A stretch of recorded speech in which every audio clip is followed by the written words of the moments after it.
Hola, buenas tardes, hermanos. Que Dios les bendiga. Nos toca los Salmos 40 hasta el 45. Vemos que hay salmos de David sobre la alabanza por la liberación divina. Ajá. Y vemos que David, pues, batalló mucho. Su reinado fue de guerra, ¿verdad? Y en su casa, pues, pocas veces reinaba la paz. Entonces vemos que siempre suplica a Dios por su liberación de sus enemigos, ¿verdad? Y el Salmo 40 habla sobre ello. Ajá. Y el número 12 y 13 es el que voy a leer yo de los versículos del capítulo 40 que dicen: ¿por qué me han rodeado males sin número? Me han alcanzado mis maldades y no puedo levantar la vista. Se han aumentado más que los cabellos de mi cabeza y mi corazón me falla. Quieras, oh Jehová, librarme. Jehová, apresúrate a socorrerme. Algo que tenía David es que él entendía que en muchas ocasiones, en la mayoría de las ocasiones, que todo lo que a él le pasaba era consecuencia de lo que él había hecho. Fíjate, él no solamente decía, me han dado males, sino me han alcanzado mis maldades. ¿Cuántas veces decimos, es que me pasa esta situación, tengo esta circunstancia, no vivo tranquilo por esta causa? Y muchas veces vemos el mal exteriormente y vemos que nos llega y nos aquejan maldades, ¿no? Pero pocas veces podemos decirle al Señor, me han alcanzado mis maldades, ¿no? ¿Qué quiere decir? Que todo lo que hacemos trae consecuencia y nos van a alcanzar algún día cuando no confesamos al Señor nuestras iniquidades, nuestras maldades, nos van a alcanzar algún día y Dios tenga misericordia de nosotros, ¿verdad? Entonces, David entendía muy bien eso, por eso decía, lávame, lávame con hisopo, límpiame cada vez mi maldad, porque él entendía. ¿Por qué decía Dios que era un joven conforme al corazón de Dios?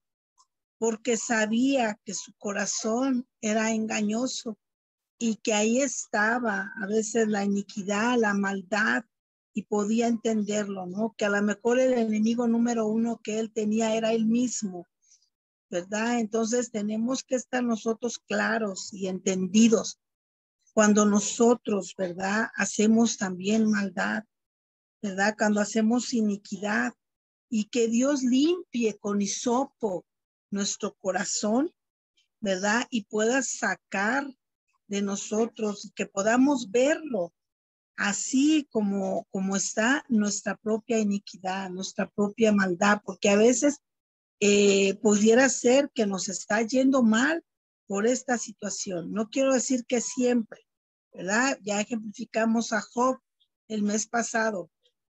Entonces, pero si es nuestra circunstancia, ¿verdad? O que estamos viviendo, que estamos pasando las consecuencias de cómo hemos vivido nuestra vida a nuestra conveniencia, desobedientes a Dios, lejos sin tomar en cuenta a Dios, haciendo mi vida como yo quiero vivirla. Eso es maldad y es vivir mi vida como yo quiero. Y nos va a alcanzar, como dicen a veces, dice, el cuerpo nos cobra la factura, ¿verdad? De vivir desobligadamente. Igual con Dios, nos va a cobrar la factura cuando estamos alejados de Dios. Y el Salmo 41, ¿verdad? Hay algo bien bonito. El Salmo 41 y 42 habla sobre el alma. Sobre el alma. Los salmos son muy profundos y nos habla mucho sobre el alma, pidiendo, por ejemplo, en este caso, salud o sanidad. El Salmo 41, por ejemplo, el 4 dice, yo dije, Jehová, ten misericordia de mí, sana mi alma, porque contra ti he pecado. Este versículo solamente nos puede dejar ver que puede haber que estemos enfermos del alma, ¿verdad? Por el pecado que hay en nuestra vida. Cuando no hay tranquilidad en nuestra alma, cuando no hay tranquilidad en nuestra parte de la conciencia, ¿verdad? Que es parte de nuestra alma también. Y a veces vienen depresión, varias enfermedades que les llaman hoy, ¿no? Depresión, la presión arterial, podría ser que te sube, te baja la presión, la misma depresión, la ansiedad y todas esas enfermedades que, ¿cómo se llama? Que podemos, que conocemos hoy en día, ¿verdad? Pueden ser precisamente enfermedades del alma y dicen, porque contra ti he pecado. Puede ser un pecado que no hemos confesado. Puede ser pecado que seguimos luchando con él y no lo hemos vencido todavía. Entonces, hermanos, dice el Salmo, sana mi alma porque contra ti he pecado. Ajá, y lo une completamente contra el Salmo, con el Salmo 42, hermoso Salmo, uno de mis favoritos, cuando nos hace que nos ilustra nuestra alma, cómo está con un ciervo, con un animalito. La Biblia nos enseña mucho y nos ilustra metafóricamente con animales, con plantas, ¿verdad? Nos compara con la palmera, por ejemplo, con el árbol que somos junto a corrientes de agua, nos compara con el águila, con el búfalo, y en esta ocasión se nos compara con el ciervo, que es lo mismo que un venadito. Nada más que el ciervo es como si fuera chiquito, ¿no? Que no es tan grande, pero es venado. Sí, y dice, como el ciervo brama por las corrientes de las aguas, así clama por ti, oh Dios, el alma mía. Buscando yo un poquito el contexto histórico del ciervo, ¿por qué brama el ciervo por las aguas? ¿Por qué el ciervo va corriendo, bramando por las aguas? Yo encontré algo muy interesante y dice que cuando se aparean, cuando está en apareamiento el ciervo, suda mucho. Y entonces segrega un líquido, un olor muy fuerte. Entonces ese olor alcanza a los depredadores, en este caso pueden ser los leones, tigres, todo eso, y pueden encontrar fácilmente al ciervo por el olor. Entonces ellos andan desesperados buscando el agua para bañarse y quitarse ese olor feo, desagradable, para que el depredador no llegue y los atrape. Por eso dice, como el ciervo brama por las corrientes de las aguas, y su bramido cuando va en busca de agua es realmente un bramido desgarrador. No es un bramido de, ¿cómo se llama? Cualquiera, ¿no? Sino es un bramido realmente desgarrador, que está buscando liberarse, que está buscando salvarse, ¿no? En este caso. Y dice, así clama por ti, oh Dios, el alma mía. Qué bueno que fuéramos así como el siervo.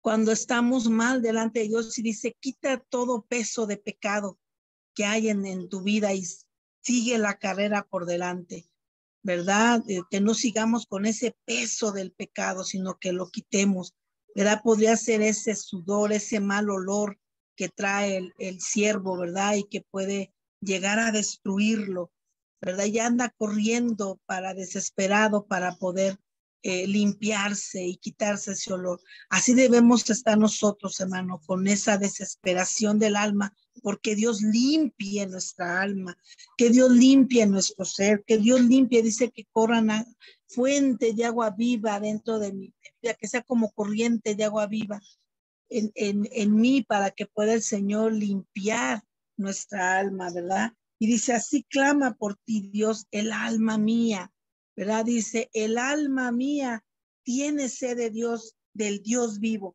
Y nada más este concepto de por qué te abates, oh alma mía, lo dice el versículo 5 también, lo vuelve a repetir el 11, lo vuelve a repetir en el 43, en el versículo 5. Entonces se repite como 5 veces entre el 42 y 43, se repite este concepto de por qué te abates, oh alma mía. Es importante, si lo está repitiendo 5 veces es porque es importante dentro del pasaje bíblico. La pregunta, ¿por qué te abates, oh alma mía? ¿Cómo le está preguntando el salmista al alma? Le habla a su alma, a su yo, por así decirlo. ¿Por qué te abates, oh alma mía? ¿Verdad? El alma mía tiene sed de Dios. Ahí está la contestación. Se abate porque tiene sed de Dios. ¿Verdad? Cuando estamos abatidos, cuando nuestra alma está abatida, porque tiene sed de Dios, ¿verdad? ¿Y qué es lo que tenemos que hacer? Dice, ¿cuándo entonces vendré y me presentaré delante de Dios? Fíjense bien, ¿cuándo vendré y me presentaré delante de Dios? Significa en hebreo, cuando habla en hebreo, cuando dice, ¿cuándo me vendré y me presentaré delante de Dios?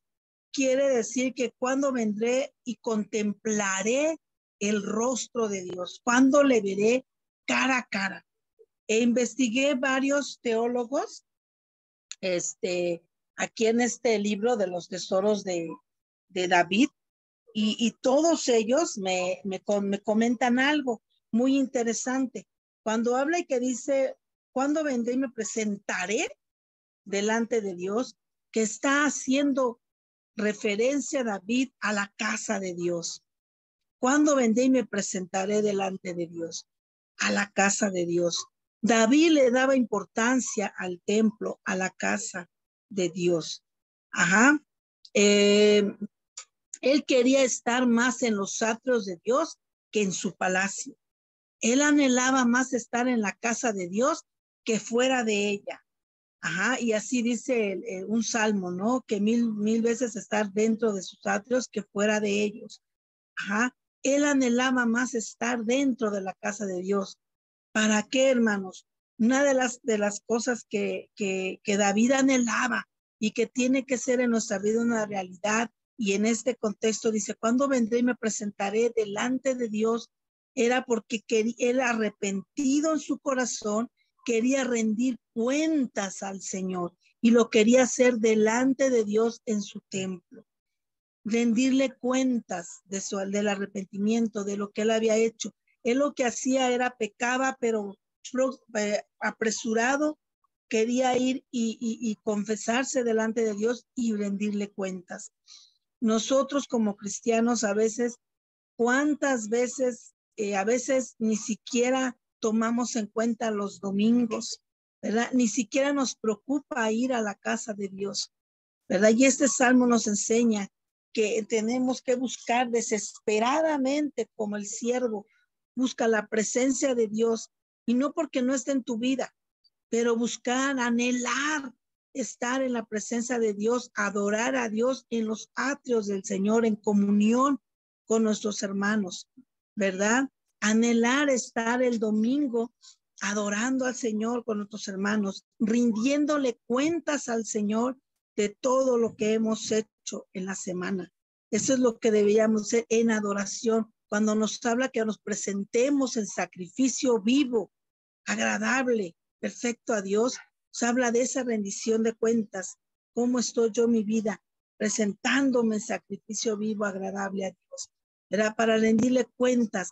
No esperemos que el impío pretenda anhelar estar en la casa de Dios, sino que él se esconde de Dios, ¿verdad? Él lo menos que puede estar es de Dios. Y si tú no anhelas estar en la casa de Dios, no anhelas con todo tu corazón estar en la casa de Dios, déjame decirte que pídele al Señor que escudriñe tu corazón, porque hay un problema. El impío no quiere estar en la casa de Dios, no anhela estar en la casa de Dios. Es un corazón malvado, hay maldad en el corazón. Entonces hay pecado, porque cuando hay pecado en nuestro corazón es lo que nos puede apartar y separar de los hermanos y de Dios. No queremos estar en la casa de Dios porque sabemos que vamos a ser confrontados y en mi corazón yo no quiero rendir cuentas.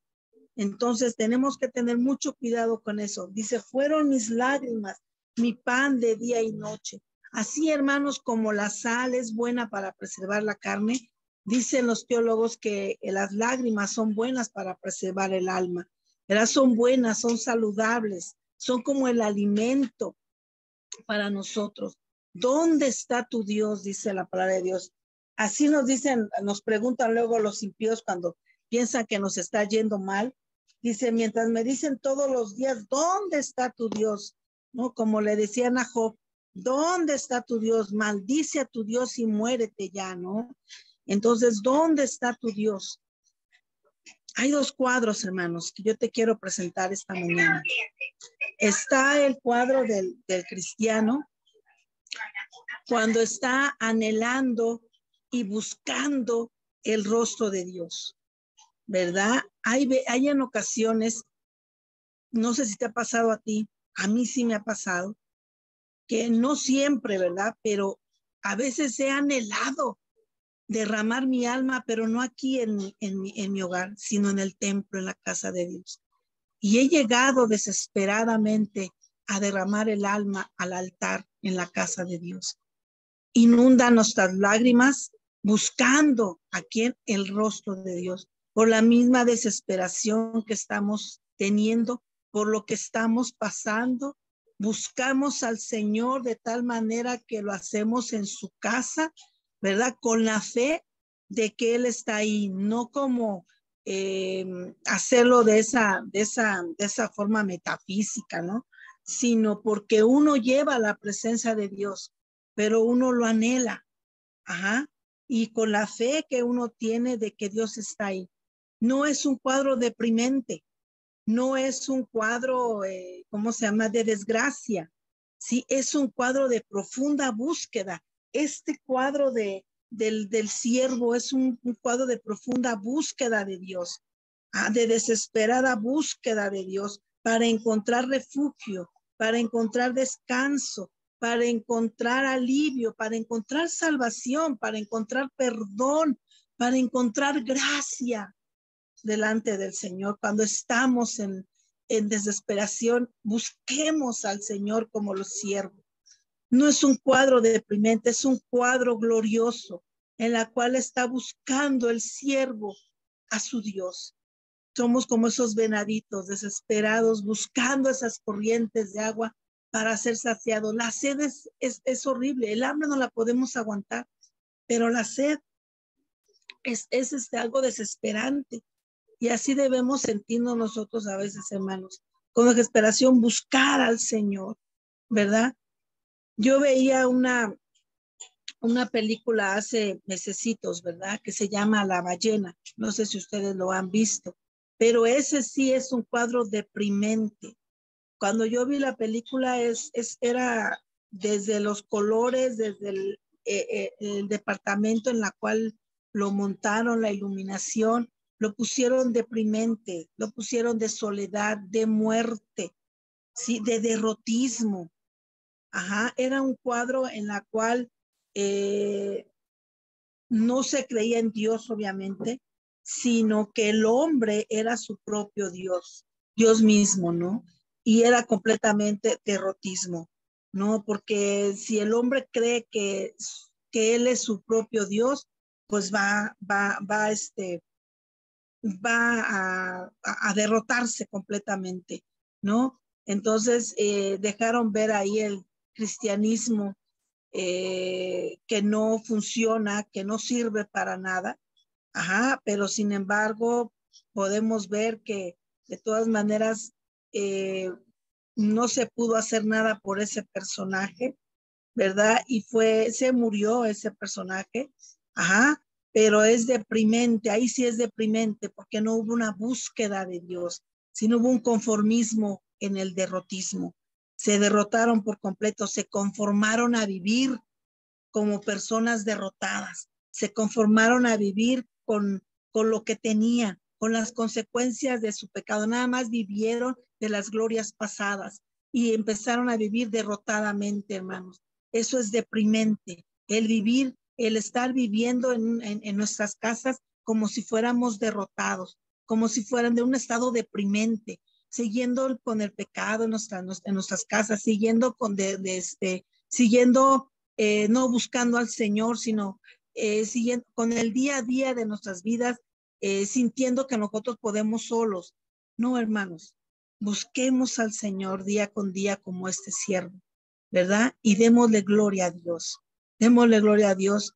Y yo les quiero dejar entonces con este salmo, ¿no? Y preguntémosles a nuestra alma, ¿por qué te abates, oh alma mía, y te turbas dentro de mí? Espera en Dios, porque aún he de alabarlo. Salvación mía y Dios mío. Esta situación a veces va a pasar, hermanos. Va a pasar. Las situaciones, los vientos, las tempestades tienen que llegar a nuestra vida, nos van a azotar. Claro que sí, aún el pecado, pero va a pasar, hermanos, porque no estamos, el Hijo de Dios no está hecho para derrotarse, ni está hecho para conformarse, ni para seguir viviendo en el estado de muerte como lo hace una persona que no conoce a Dios. Amén. Entonces, hermanos, con eso te lo dejo. Vamos a orar y te agradezco mucho y que Dios te bendiga. Padre, te damos gracias, Padre, porque tú nos enseñas a través de los animales, mi Dios, cómo buscarte, Padre. Y ese animal, el siervo, nos enseña cómo buscarte, Padre. Cómo hacerlo con desesperación, Señor, hasta encontrarte, Dios. Hasta encontrar la salud, hasta la salud al alma, Padre. Hasta encontrar, Señor Santo, lo que tú quieres para nuestra vida. Hasta encontrar respuesta en ti, Señor Santo. Padre, no nos apartes de la comunión de nuestros hermanos porque es importante, Señor. Padre mío, a unos animalitos nos enseñan a vivir en manada, Señor, porque así se protegen uno al otro, Señor. Y Señor Santo, así también como hermanos, Señor Santo, ayúdanos para que estemos uno al otro, Padre, sosteniéndonos, como dice tu palabra, Señor Santo, soportándonos a nuestros hermanos, Señor, sosteniéndonos unos a otros, Padre Celestial. Y Señor, y que veamos tus atrios, tu casa, tu templo, Señor, como el centro de reunión, no como algo, como un Dios o idolatrar, Señor, sino como el centro donde nos reunimos nosotros, Señor, para adorar, para glorificar tu santo nombre y para expresar tus maravillas, Señor, y rendirte cuentas pidiéndote perdón por todo lo que hemos hecho, Padre. Padre Celestial, ayúdanos, Señor, a buscarte como el siervo, Señor, como este siervo que buscaba desesperadamente, Señor Santo, el agua para sumergirse, Señor, y poder estar en tu presencia. Señor, inúndanos de tu presencia día con día. En el nombre precioso de Jesús. Amén.